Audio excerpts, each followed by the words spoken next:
Hi, everyone. Wishing everyone a very good day. Welcome to the Master Mindset webinar series organized by the Jopara Masters Alumni Association and, of course, powered by Elearning.lk. So we have here today with us a special person. She's actually my role model in the industry, and I'm so honored to have her here and moderate this session. She was the first woman chairperson of the Sri Lanka Export Development Board, and she is none other than Mrs. Indira Malwatte. Hello, Mrs. Malwatte. Hello, Ruki. And first, let me thank the JMAE for inviting me this evening. And above all, I think the topic that has been selected of an export-led economy is absolutely current. Lots of thoughts on it, which I will share along the way. Yeah. Thank you very much, madam. And I'll quickly introduce her so that everyone is aware who she is. So she has more than 40 years of experience in serving the government, both internationally and locally, as a top export promotion professional, and she holds a combined degree in economics and geography from the University of Peradeniya. Mrs. Malwatte currently serves as an independent non-executive director for Cargill Ceylon PLC, Samson's Group of Companies, and Lanka Shipping and Logistics Private Limited. Other than that, she is a consultant for international trade and developing the SME sector, and also for women entrepreneurship. I think we will be able to get a lot of information, insights from her today. So, Madam, we warmly welcome you once again, and it's an honor to have you here as our resource person. So let's kick off the session. I will start with asking this question, Mrs. Malwatte. So everyone, just as you mentioned, everyone is talking about an export-oriented economy or an export-led economy. Why is that important? Why is that so important? And what are the benefits of becoming export-oriented? All right. About everyone talking about exports it's questionable. Well, I don't think there's enough emphasis on the progress that a country can make with exports. I hear a lot of why aren't people remitting? Why aren't people, tourists coming into Sri Lanka? What is the next loan we can get? I mean, all these are to get dollars into the country. But if you look at exports, it's something that I wish it was export-led economy, but we have a little way to go towards that. Now, exports cannot be the central driver of a country's growth strategy, exports on its own, right? It is one of the pillars for economic development. I think that everybody must be very clear on that. And we need a balanced approach. We need to integrate sort of export orientation into a much broader base growth strategy of a country, because exports cannot stand alone. There's investment. A conducive environment has to be there. It has to be made competitive. So there are lots of things that have to be sort of drawn into making it an export-led growth. And the total commitment, for me, it is the whole of Sri Lanka should be committed to the export growth. I always feel if we could have won the war with one commitment, get into people's heads that exports is the thing that can get us through these difficult times. And we can be self-sufficient, be sustainable without having to be too dependent on all the aid and the loans and everything. Remember, all those we have to repay back. So this is why exports becomes important, because it generates jobs, and I would say quality jobs for the youth of Sri Lanka especially. I'll give a classic example. If you look at the agriculture sector, you go to the plantations, and in the plantations, you have the ladies who have been engaged in that industry for over 150 years. But you set up an export industry, you set up a new for example, growing of strawberries or lettuces or whatever it is under polytunnels and greenhouses, then at once you elevate the people's economic levels also, and their thinking and their attitude, because then they are engaged in an export industry. Although tea is an export industry, unfortunately, when you look at the tea industry, still in the estates, it is not an industry that young people would like to get into. So before long, tea industry is going to be, although it's an important export sector, it's going to be faced with problems because the majority of the youth are not going to do that. So it is very important that we exports to be the one that will generate jobs which are acceptable to our youth. That will actually uplift the quality of life of all of us, and especially the future generations to come. And of course, exports is right now very current in Sri Lanka. The export business is important to cover all our import costs. Part of it is covered by the import costs are covered by exports, the dollars that we earn from that. Then, of course, to serve the foreign debt obligations. We all know where we stand in that. So that again becomes important. Now, these are general things which are important for the country, as a country. Then, if you look at how, as an individual, you can contribute towards exports, besides the in the current context, you have to diversify your market opportunities, because it will help you in the domestic economy, because when it becomes the domestic economy falters, you have to have a way out for your products. But I must caution people, it is not that you can just export whatever product or service you have. It has to adhere to international standards, be of international quality, meet number of standards, which I will actually talk on later on how a person gets into the export market. Then selling to several markets also helps diversify the risk one has. Take an example, Ukraine and Russia. I mean, after COVID, we all thought everything was tickety-boo, and then comes the war between those two countries. And of Sri Lanka's exports, especially the tea, goes a large proportion goes to Russia and also to Ukraine. So when one country gets affected, you can minimize your risk if you have diversified and exporting to a number of countries. Okay.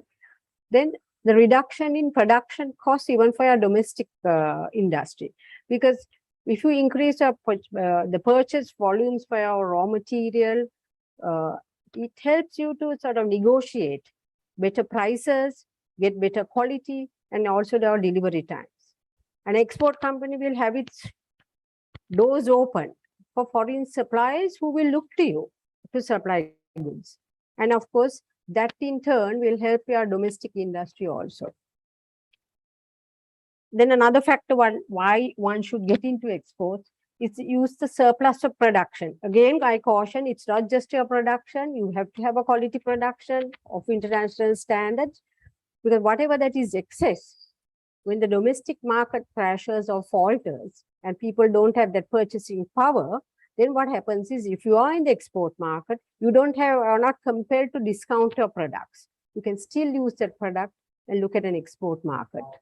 It will also increase our sales volumes, because once the introductory expenses to enter export foreign market is undertaken, then when it's covered, then your increased sales to that particular market will get you better profits. And above all, I think you cultivate new knowledge and experiences when you are in the export industry. You have access to information on new technologies, marketing strategies. You also understand what our foreign competitors are doing. And automatically, this will be assisting in our domestic market also. But I must also give a word of caution. As I said, everybody trying to get into exports, word of caution on it is, you have to be extremely careful, because unless you're careful, you can sort of lose your focus on your domestic markets and your existing customers. So that you have to be careful. And then you have to also understand you're doing export with remote relationships, people who are far away, cultural differences, there can be currency fluctuations. Now, for instance, some of the companies that are already exporting, they faced a lot of supply chain disruptions. Raw material didn't come on time. And similarly, they couldn't ship on time because there were lots of issues related to logistics. And then you can face issues where you have unhappy customer, refunds have to be given, and that costs your business unnecessarily. Yeah. Then you also have to have a higher front cost, because initially when you're introducing a product to a market, you have to do your market research, you have to have marketing campaigns. Then there's, of course, export licensing and documentation you have to get used to.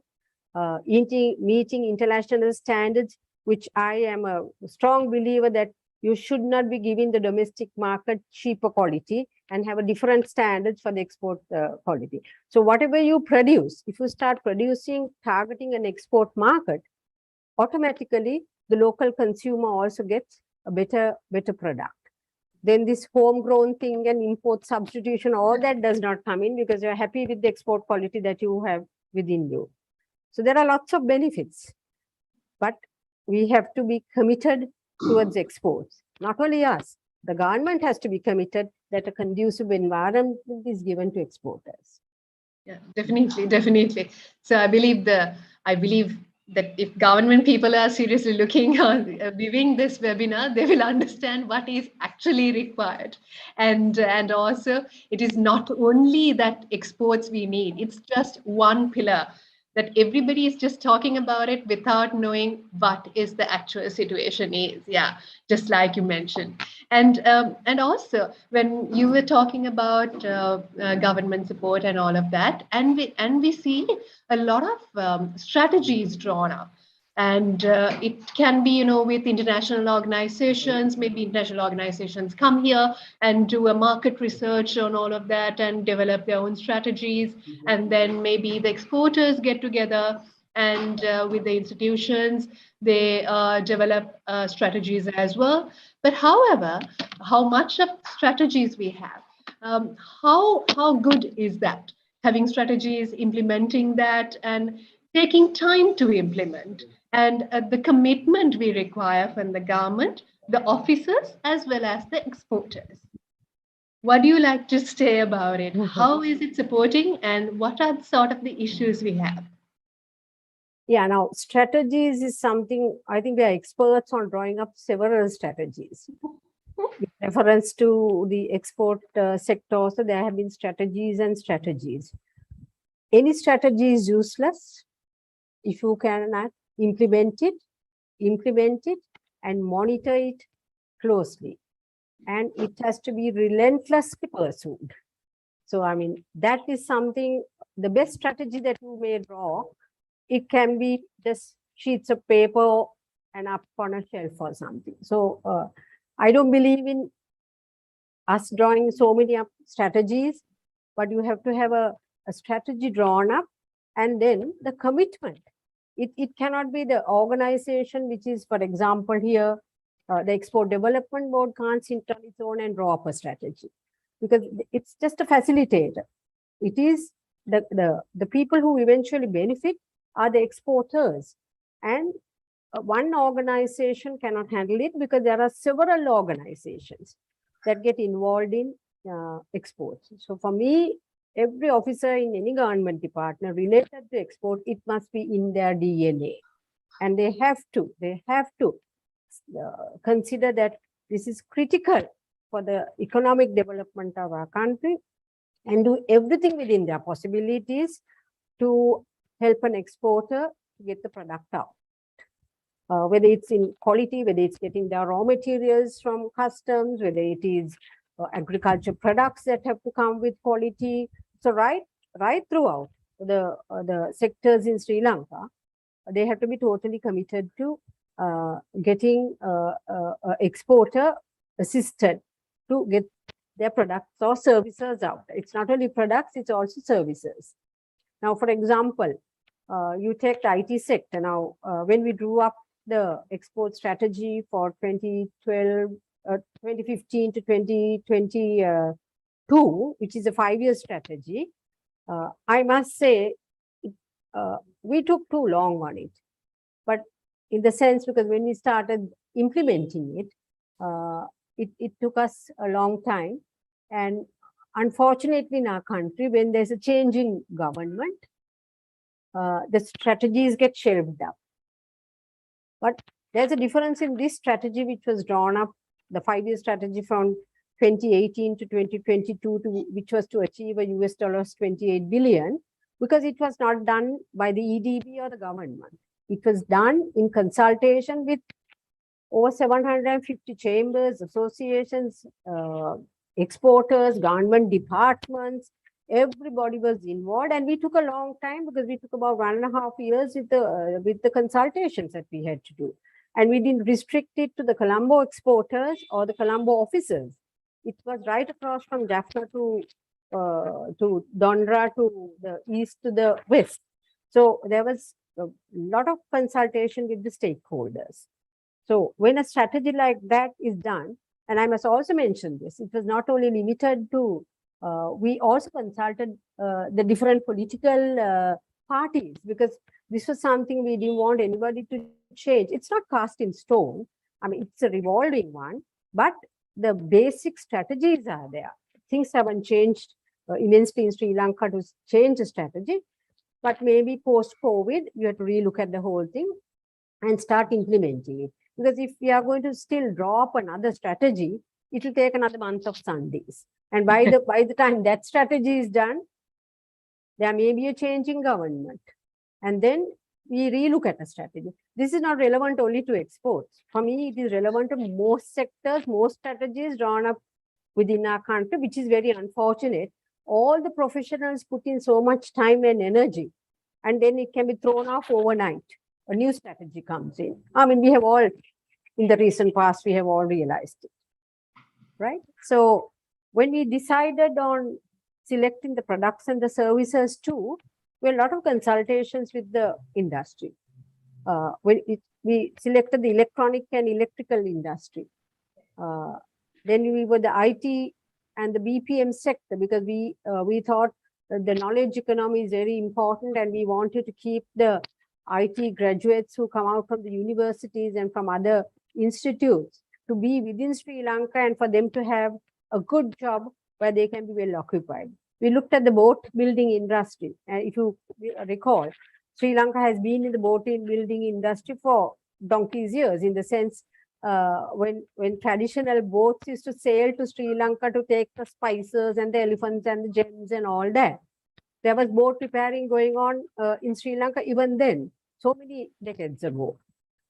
Then we also selected wellness tourism, where it was going to combine the Ayurvedic systems of Sri Lanka, the meditation, the good food, all that, with wellness tourism. And not only that part of it, but there were products that were coming out of wellness tourism, which were beauty products, all that, which are now called clean products, without any toxic material in it. That is the future. So when we looked at all these, we took into account. Then there's the traditional sectors, which are spice and concentrates and processed food and beverages. Not that we neglected tea here, but we wanted more value-added products to come out of Sri Lanka. So these are the sort of the sectors. And then we also had the trade support functions, which was trade information and promotion, national quality infrastructure, and of course, logistics, because without logistics, we cannot do any export from our country. So all those factors were looked at.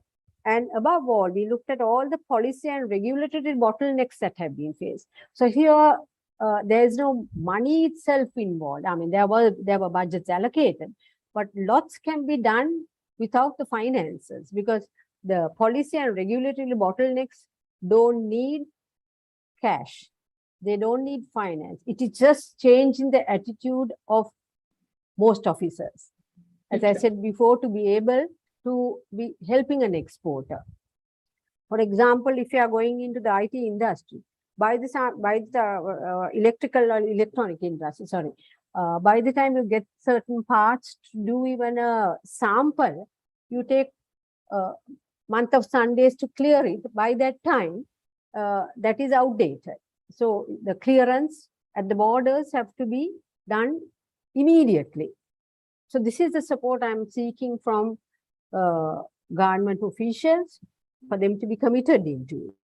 So people can relook at the national export strategy post-COVID, and there has to be a driver to this who can relentlessly pursue.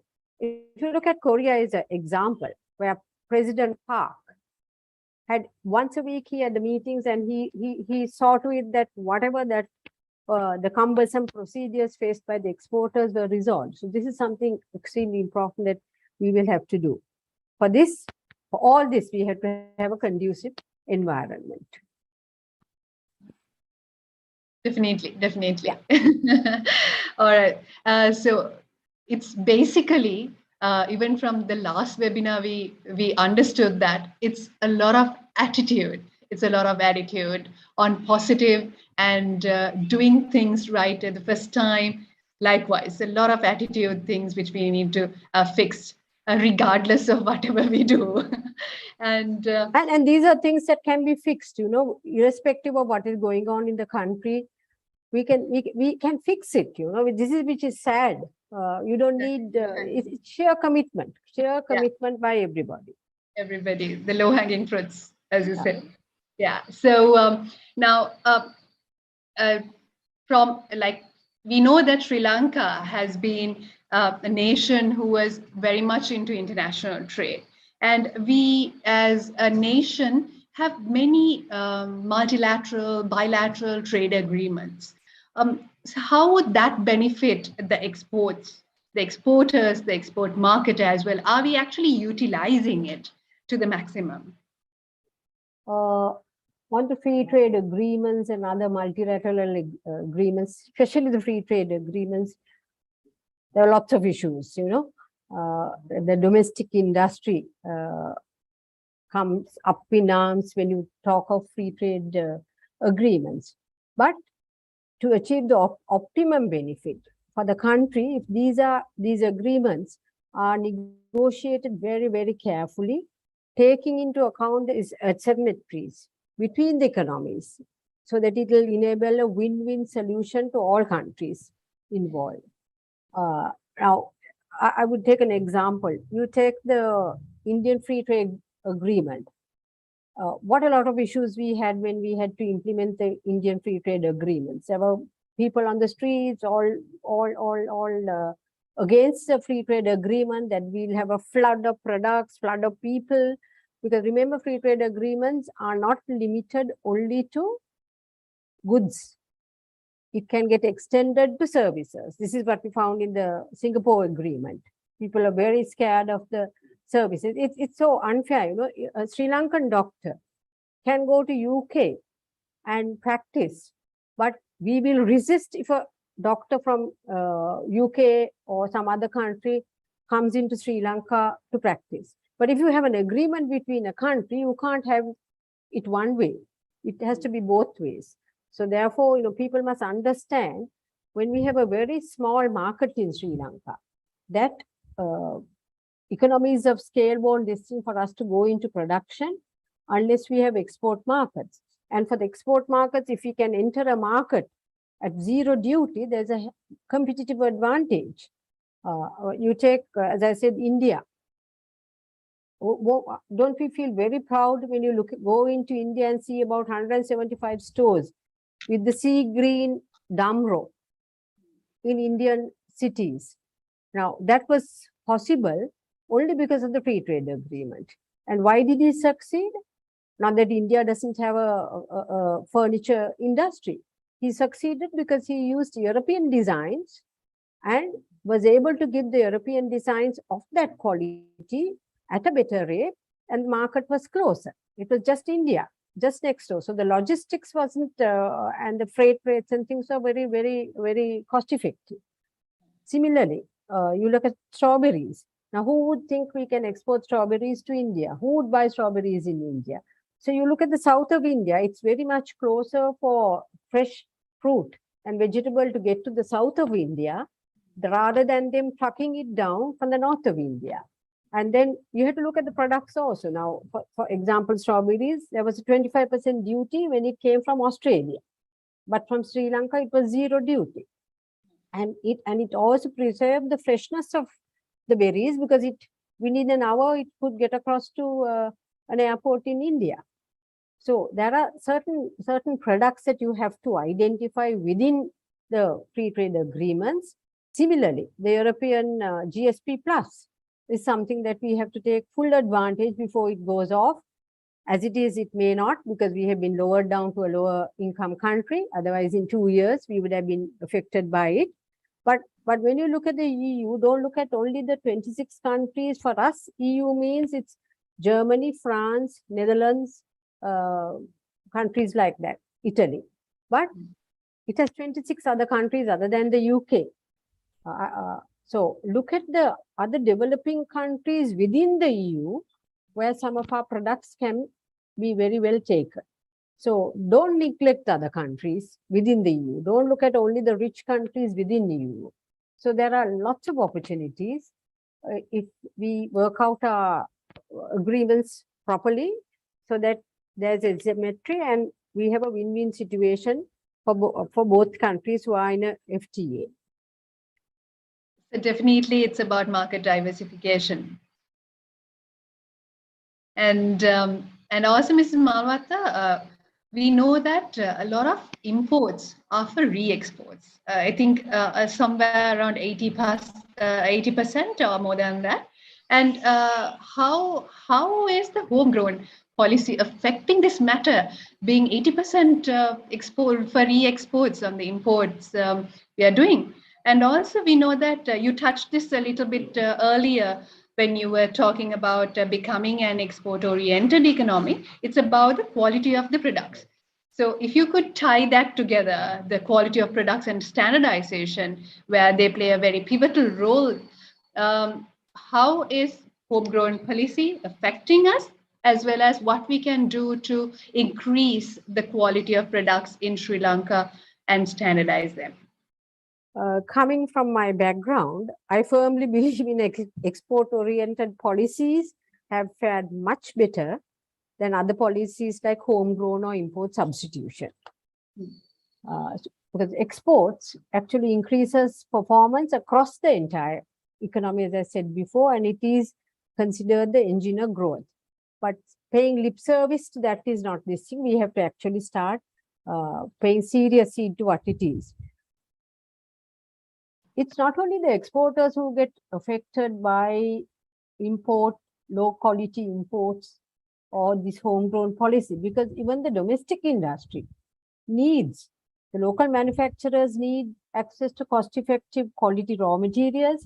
Sri Lanka doesn't have all the raw materials needed to do a product, even for the domestic market. We need intermediate goods, we need machinery, we need technical equipment. So all that is necessary even for the domestic industries, more so for the export industries.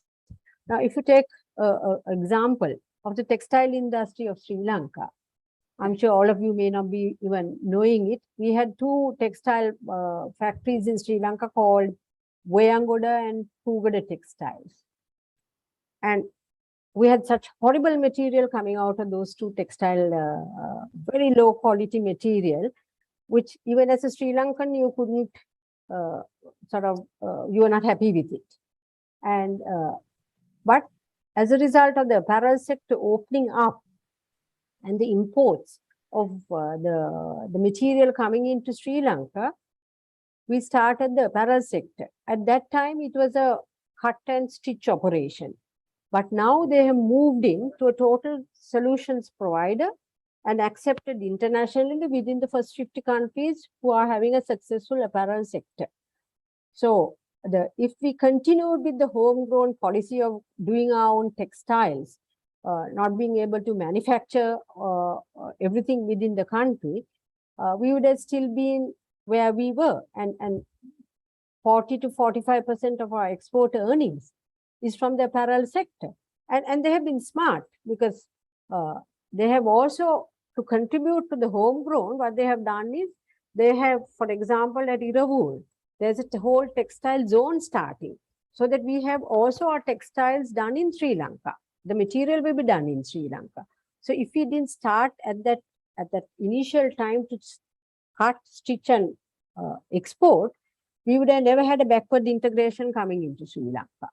So the homegrown and imports substitution for me is sweet music to politicians, to lethargic state officials, and also the lazy, quick buck earning businessmen. That's for me, that's the easiest way of making our money. And with things coming in, unfortunately, our consumers also have no choice. You have to be happy with very substandard goods available in Sri Lanka. Now, Sri Lanka cannot be on its own, so it cannot be homegrown. We have to be a global citizen and be a part of the global trade. We have to be part of the global value chain. Now, you look at an Apple telephone. It's not made in one country. The parts are made in several countries where they have a key strength or where they're far more competitive. And then it is put together in another country which has a capability or which has export-import procedures which are conducive for trading. So if you continue with this homegrown policy, all of us have faced in the last year, we know what the homegrown policy has, what issues it has caused. So I don't think we should be very narrow-minded. We have to be open. We are living in a globalized society, in a world. So there are certain things that can be homegrown, but the majority we cannot if we want to be competitive and be fair by our consumers in Sri Lanka also. Definitely, definitely. So with this Friday being a holiday for government servants, okay, I see it in your face. I certainly will be monitoring if I was in a position of authority. I'll certainly be monitoring whether they're actually doing the growing of the vegetables. For me, it is nothing but, unfortunately, the attitude again, if I was in Ghana, I'll say, no, let's come to work and help the country, not be at home and people are facing issues, all right. But we have to live with it and try and take a positive attitude as much as possible, because this negativity will bring us down further and further and further. Yeah, definitely, definitely. And also, since you spoke about the value addition, I actually recently saw this on a video where the Indonesian Prime Minister was saying that their way out was when they started doing the value addition. So they said within 1 year, he said they were adding value to steel, and the revenue actually tripled within just 1 year to billions. So what would you like to say about value addition to our exporters and the viewers? Yeah, I always take this South Korean example because I really admire how they got their exports going. In the 1950s, they were just doing basic marine products, tungsten ore, raw silk, and seaweed. By the 90s, they had gone into shipbuilding, automobiles, electrical products. Now, that is all because they opened the economy and they encourage innovation, R&D within the country. And you must always remember that within the country, you might not be able to have all the technology. You can always buy technology. and you have to have a high starting point and start from there. Because if you go to do R&D from scratch, that will take a long time. So always remember there is out there technology that is being sold, which we can actually take and adapt to some of our products. So definitely reinventing the wheel, I guess. That's right. Yeah. Now in value addition, I must also say one of the important things that were missing. You look at the seafood industry in Sri Lanka, how smart Singapore is. Now we talk of the Singaporean crab dish, which has become a signature dish of Singapore. From where do they get the crabs? They get them from Sri Lanka. Okay. And how do they get them? We have farms which do small crabs for a few months, and they export, Singapore imports the small crabs from Sri Lanka, which is then very interesting technology, where they have something like filing cabinets or shelves, where they put these little crabs and they fatten them in those little boxes. So a crab that goes for about 250 grams from here becomes about 2 kilos in Singapore. Now, why is that? Because they have developed the technology. And in fact, I asked them, why can't you do it in Sri Lanka so that we get much more into our country? They said the cost of air freight and the space. So now they have been smart on that. So similarly, we have to look at products where we can be smart. I mean, we have had research and development, but unfortunately, there are very small pockets of research and development that has been done. And what is important is, even with the universities, our exporters and industries must tie up with the university and do the research together. Now, in Singapore, they also have a thing where the top students are taken in by the corporate sector into their industries and they work together. So it's an opportunity to keep the good graduates within the country as well as use their knowledge to do more modern products, to do it more effectively and to be trade competitive. So these are things that I know that we are doing it, but not sufficiently enough.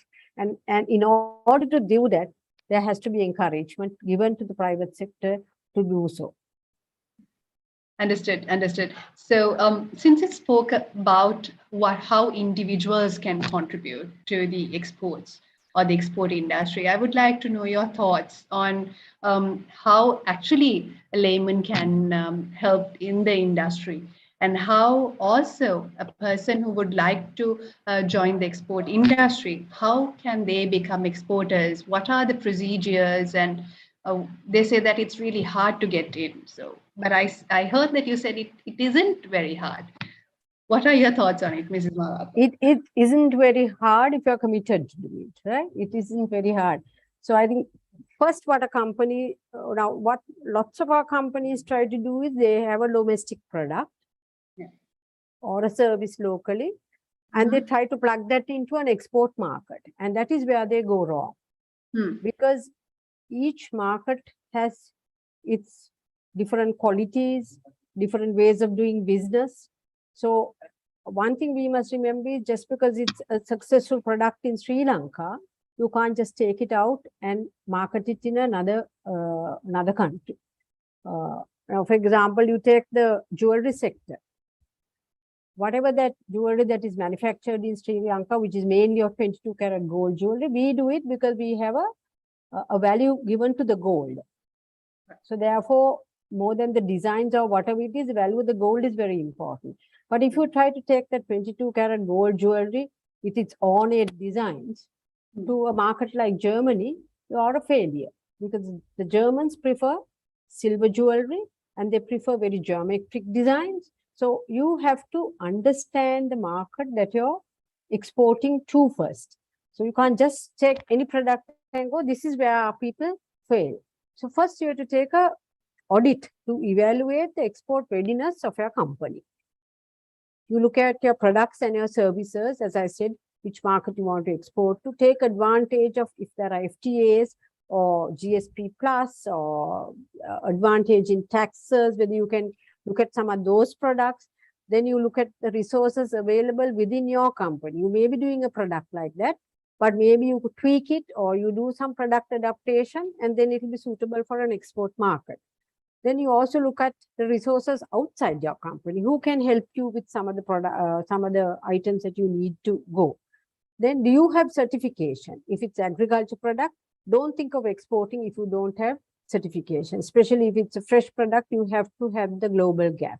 You have to have good manufacturing practices, because those are basics that other countries want and which we should adopt in Sri Lanka. As I said, our consumers get a better deal if we adhere to all those practices. Then you have to look at your market. What are the market statistics of a particular market you're looking? Who are the other competitors from other countries? What are the products they are exporting to that particular country? How do you differentiate yourself? It's not the same product that you should be. How do you differentiate? Have you something special to offer a country? Now, you take the GI that was got for Ceylon cinnamon, right? There's cinnamon and cinnamon all over, but most of it is cassia. But Ceylon cinnamon has a unique product. So use the GI that Sri Lanka has got very recently and promote your product as origin from Ceylon cinnamon, origin from Ceylon. It's like Darjeeling teas. It's like the champagne. Champagne comes from an area, but you know that the GI for that has given a differentiation in the product. Then you look at the product selection you can offer. Is it one product or do you have a selection of products to offer a buyer? Then you have to look at the pricing, because are you competitive in that market after having to pay all the taxes? Then what's the distribution method you see? Are you looking at an agent? Are you looking at a big distributor? Or is it a one-to-one? Or you start off with someone like a relation that you know who can sort of promote your product? And then, of course, you have to have your sales and goals that you want to set and the terms and conditions of payments that you have to do. So once a product or the service is ready to meet the target market, then you can easily do a sales promotion. And now with the digital marketing campaigns, you don't have to be physically there in a market, which is very, very expensive. You can do it through FB, LinkedIn, Instagram, and I'm sure the young people know much more on it than what I do, but there are lots of digital marketing campaigns that one can do. But you have to ensure that what you are promoting is what you are actually exporting. You have to deliver whatever that is promised. Never ever promise something that you cannot deliver, because it can be totally counterproductive. Then you can also use the services once you know your product is ready. Once you have all the certification, all that, then you can also use the commercial services of our commercial officers. And I must say the ambassadors have become very, very active, and they are economic diplomats now, not just diplomats who are there for just networking. They have become economic diplomats, the professionals, I must say. So use their services. And also there are, of course, trade shows and trade missions which are costly. There are chambers, there's EDB, all of them who organize trade shows and missions, where you have to be there physically. And use the webinars. There are lots of online business buyer-seller meets organized by the chambers and the EDB. First, get on to those so that you minimize your costs at the initial stages. And it's only by the actions of the entrepreneur that they can actually move forward. And don't doubt yourself at all. Don't doubt yourself at all. If you are having a very good product, meeting all the standards I said, it's an opportunity. You might have a setback, but you will also get a feedback so that the next time round, you definitely know where you have gone wrong. You have a buyer telling you, this is exactly how I want it. So you get a feedback. So, but first, you have to have a product being shown to someone. So have faith in yourself. Have faith in yourself and be brave enough to take that chance. Definitely. Definitely. And Mrs. Malwatte, we have a question from one of our viewers. So they're asking whether EDB provides all this information if they visit there, and whether they can get all this information, and what sort of facilities will EDB provide? Yeah. To the best of my knowledge, I've left it 2.5 years ago.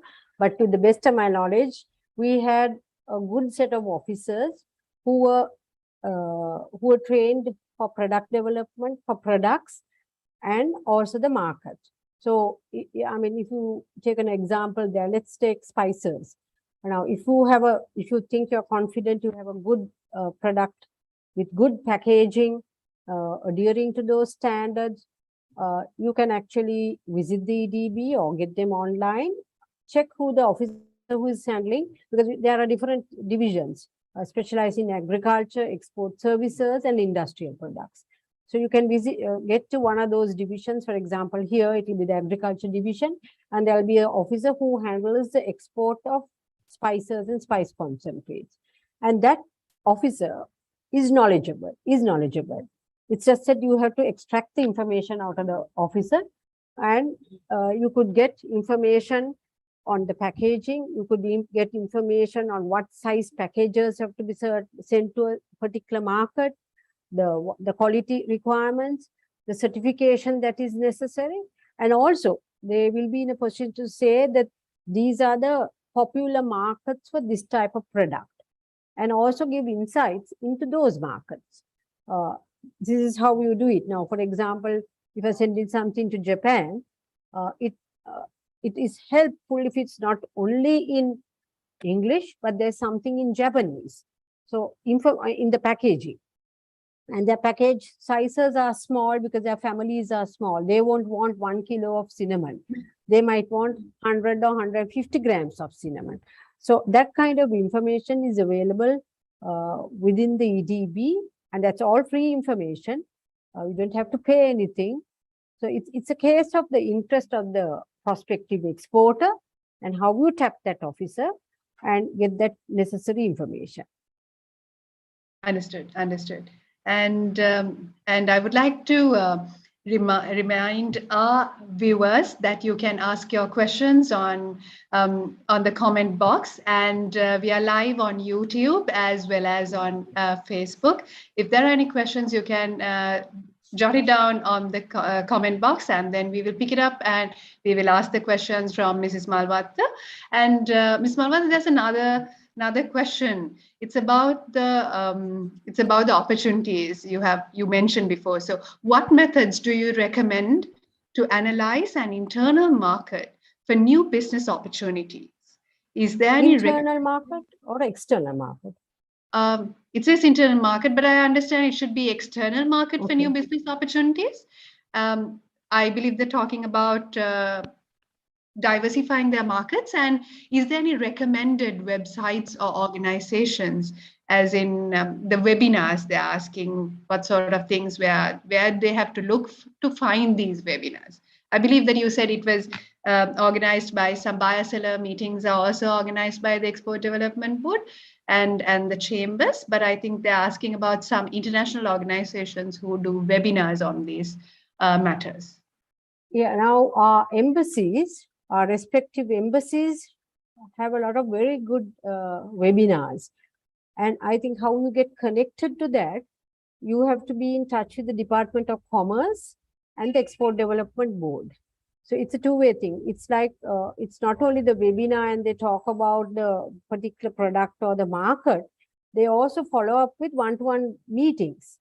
So if at that opportunity, you have a good product and you can profile it very well, be truthful in your profiling, we profile it extremely well, then I know there are people who have got opportunities then and there to do a sample export.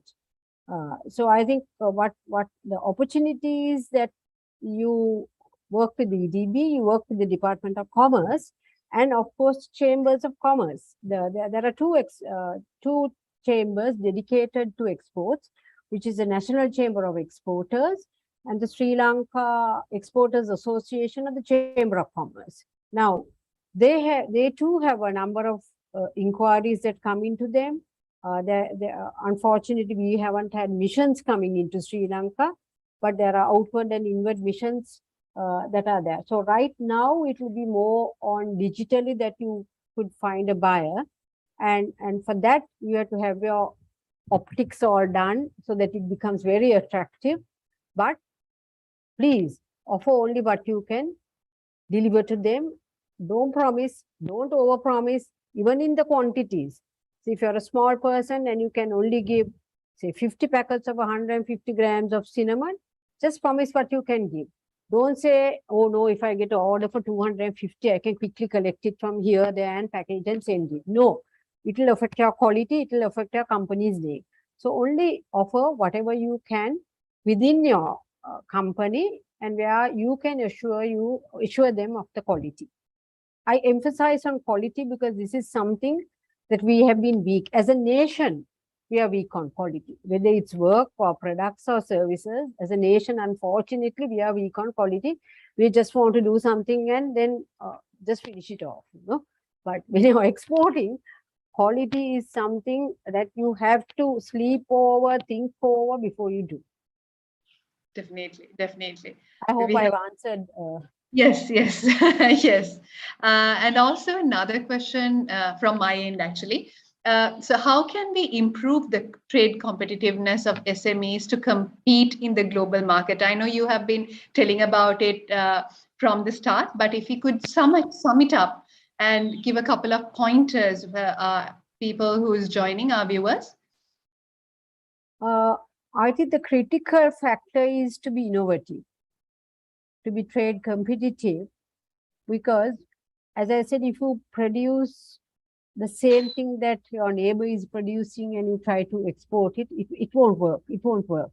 So you have to be very creative in your thinking, be very innovative, and go into very, very innovative products. And for that I said that you have to put in a little research and development. There are lots of young graduates I have met at some of these places where one of my organizations organizes to promote SME sector. There are fairs locally to promote. I've seen some wonderful products from coconut, how they have coconut flour, and these are all young graduates, which is so gratifying. They're all engineering graduates, right? But they have used their engineering mind and what would I say, the discipline to get in to a product, agriculture product, from their packaging to what they have innovated in using coconut products is amazing. So it is, I think, the trade competitiveness also comes with, of course, the government coming with where we have to improve our work skills. We are building complex skills that are necessary, the human capital, which is necessary for more sophisticated global economy. But don't wait for government to do it. Hats off to SLASCOM, I think. Hats off to SLASCOM. Now, more recently, I mean, we started off with BPO, BPM kind of operation. Now they have gone into assisting people moving into gaming and the immersive technology industry. Now, government didn't tell them to do that. It is the private sector who thought of it, and they have moved into those sectors. So, and then you become trade competitive because it is something that someone else is not doing it, but you are in a position to give that to them. So for me, it is creativeness, the entrepreneurship in a person, the innovativeness, and how much you are willing to put into R&D, which is time taking. You can't do it overnight. So to be trade competitive, I think all those things have to be put into place, because remember, not only Sri Lanka, lots of other countries are trying to sort of reignite their economy by getting into exports. And they can be smarter than us. But we also can be smart if you have all those ingredients that I said. Definitely. I think a lot of things, I believe, who are interested here would have taken notes on these things, because you will not get this information again. And there are a couple of other questions, Mrs. Malwatte. One is, okay, it says, if we are to get tax reduction on certain raw materials, how can we request that from the government? I'm quite not sure whether you can... the Customs has a duty rebate scheme where you can get your raw materials, if it's for exports. You can get it into a bonded warehouse. You could get into a bonded warehouse, and then you can have the duty concessions. But it has to be in bond, and there's a system. Of course, your factory may not be in bond. You might be manufacturing for the domestic market and for the export market, but you have to maintain your books very carefully, that whatever that you have imported for exports is done that way, and that you are not sort of using it for the domestic market. There are lots of people who in fact bring even packaging for a local product, because they do the same product, but the packaging is different for the export market and for the domestic market.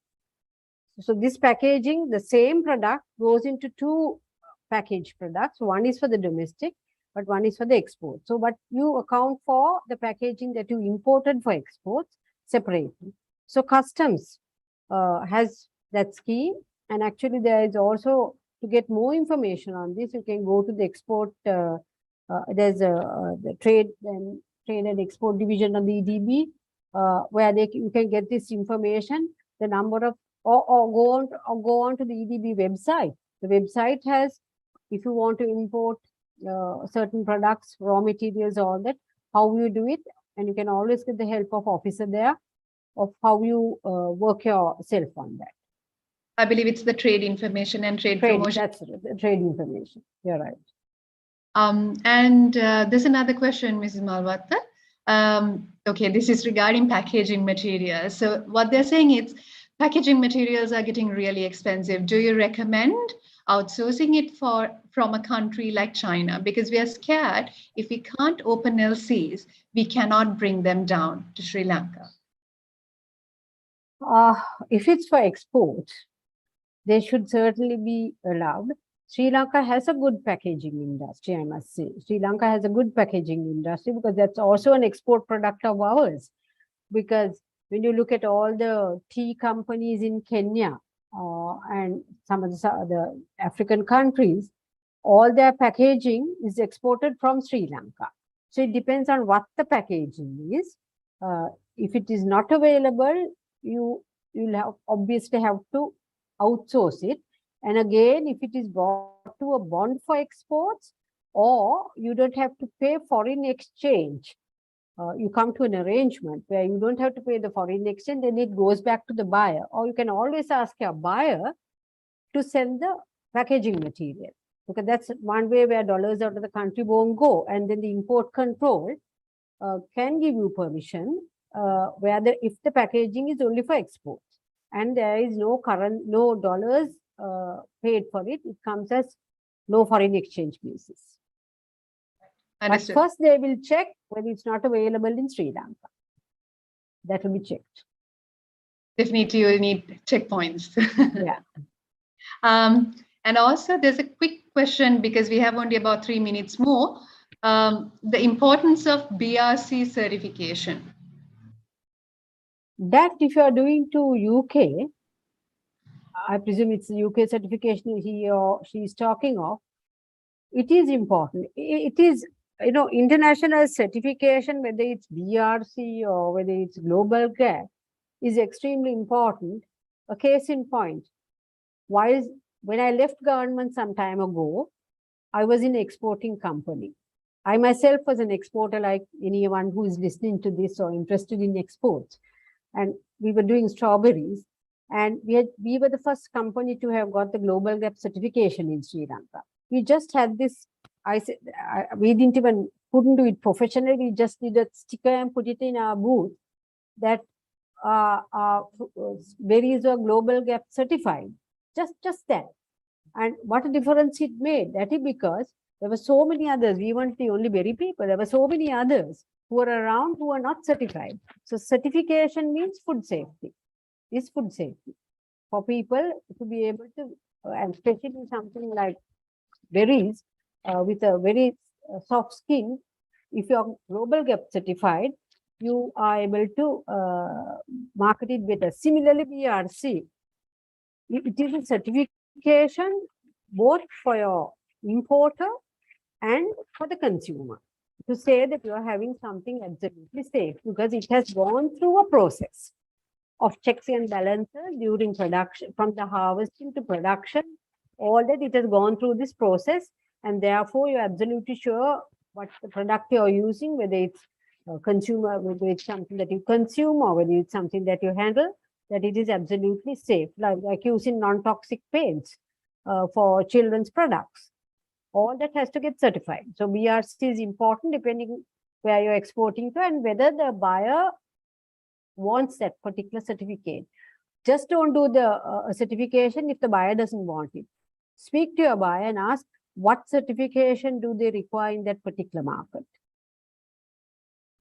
Thank you very much. And as the final question, what would you like to say to the budding exporter as a message?